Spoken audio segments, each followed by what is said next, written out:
Welcome, friends, to Intergenerational Connection, a place where stories of family, love, and duty come alive. If you're new here, this channel is all about bridging the gap between generations, sharing heartfelt tales that remind us of what truly matters.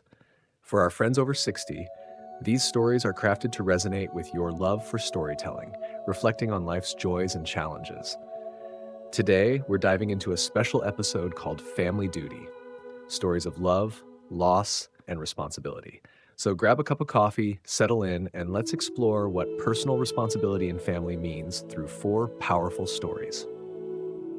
Imagine a quiet suburban street lined with maple trees and cozy homes somewhere in the heart of America. In one of those homes lives Mr. Harold, a 70-year-old widower with a warm smile and a lifetime of memories. Harold raised 5 kids, all of whom have built successful careers: doctors, lawyers, entrepreneurs. Proud as he was, Harold wanted to give them a head start. A few years ago, he decided to divide his savings among them, enough for each to invest in a business or buy a home. "Go chase your dreams," he told them, handing over the checks with a twinkle in his eye. At first, the kids were grateful, calling often and stopping by for Sunday dinners. But as time passed, their lives grew busier. Work, travel, their own families.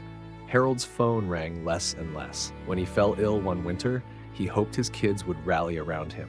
Instead, he overheard arguments about who should take time off to help. "I've got a big project," one said. "Why can't you do it?" another snapped. Harold's heart sank.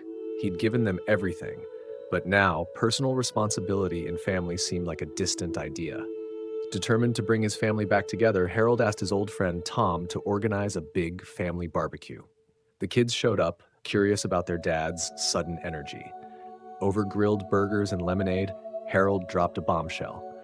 "I've been thinking," he said, "about that old investment account I never touched. It's worth a good bit now." Suddenly, the table buzzed with attention. One son offered to renovate Harold's guest room so he could move in. A daughter insisted he stay with her family. Harold smiled quietly, saying he'd think it over. Months later, Harold passed away peacefully. When the family gathered for the reading of his will, they were stunned. The investment account was empty. Just a note in Harold's shaky handwriting.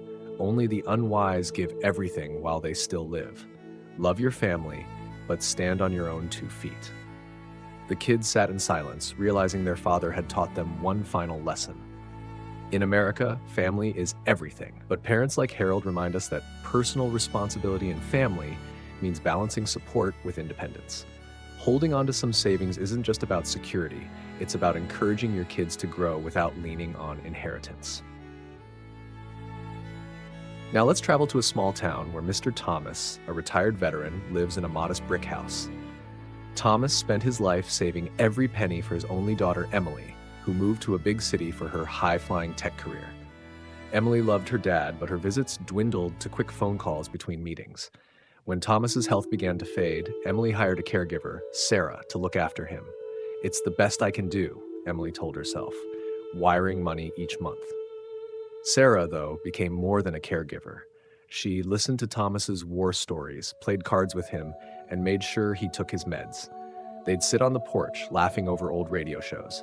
Thomas began to see Sarah as the daughter he wished Emily could be. One day, Emily got a call. Her father had passed. At the lawyer's office, she learned the unthinkable. Thomas left his house and $250,000 to Sarah. For Emily, there was just an envelope with $100 and a letter. "Money can't buy time," it read. "Cherish those who show up." Emily was furious at first, but as she read her father's words, guilt settled in. She'd chosen convenience over connection. Thomas's choice wasn't about punishing her. It was about rewarding the person who'd shown him love when he needed it most. His story reminds us that personal responsibility in family isn't just about sending checks. In our fast-paced American lives, it's easy to get caught up in work, but parents like Thomas teach us to raise kids who value presence over presents. And for parents, keeping financial independence means living with dignity, surrounded by those who truly care. Let's head to the rolling fields of the Midwest, where Mr. Henry, a farmer with calloused hands and a kind heart, lived his days tending to his land.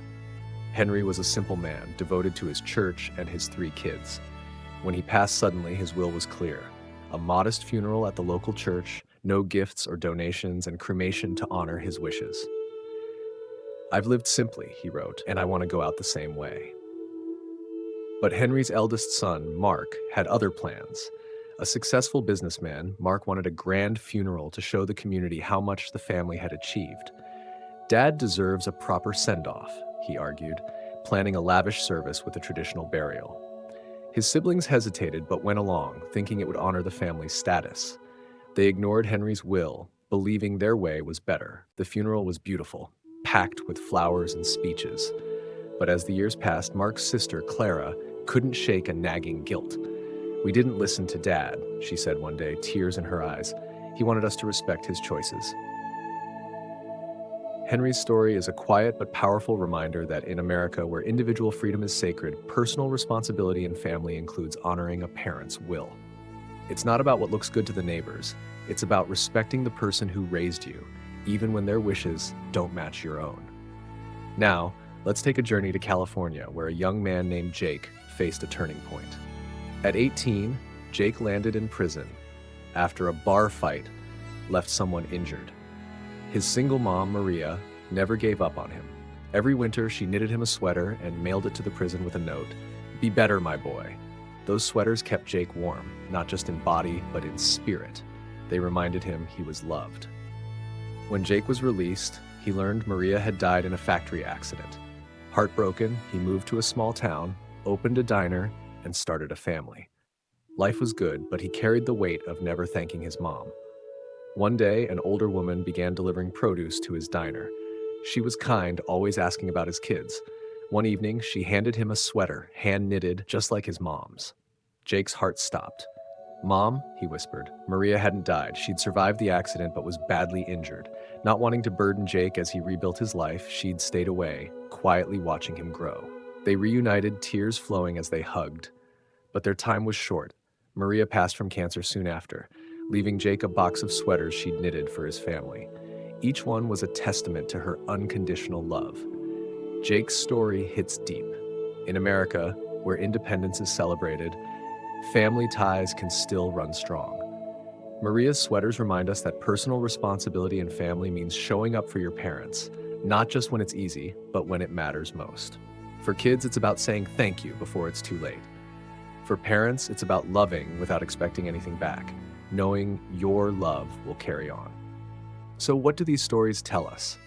For kids, America's culture of independence doesn't mean cutting ties with your parents. It's about small acts, calling, visiting, listening, that show you care, not just for inheritance, but for love. For parents, it's about balancing support for your kids with keeping enough to live comfortably, ensuring your golden years are secure. And for everyone, respecting a will isn't just about following instructions. It's about honoring someone's right to choose, a cornerstone of American values. Here at Intergenerational Connection, we believe these stories can spark change. They remind us to reflect on our own families, to ask ourselves, are we showing up? Are we listening? Are we respecting the wishes of those we love? If these stories touched you, share them with someone you care about. Let's keep the conversation going. Before we go, a big thank you for joining us today. If you enjoyed this, hit that subscribe button and give us a like. It helps us reach more folks who love stories like these. You can find Intergenerational Connection on YouTube, where we share tales that warm the heart and stir the soul. Until next time, God bless you, and we'll see you soon.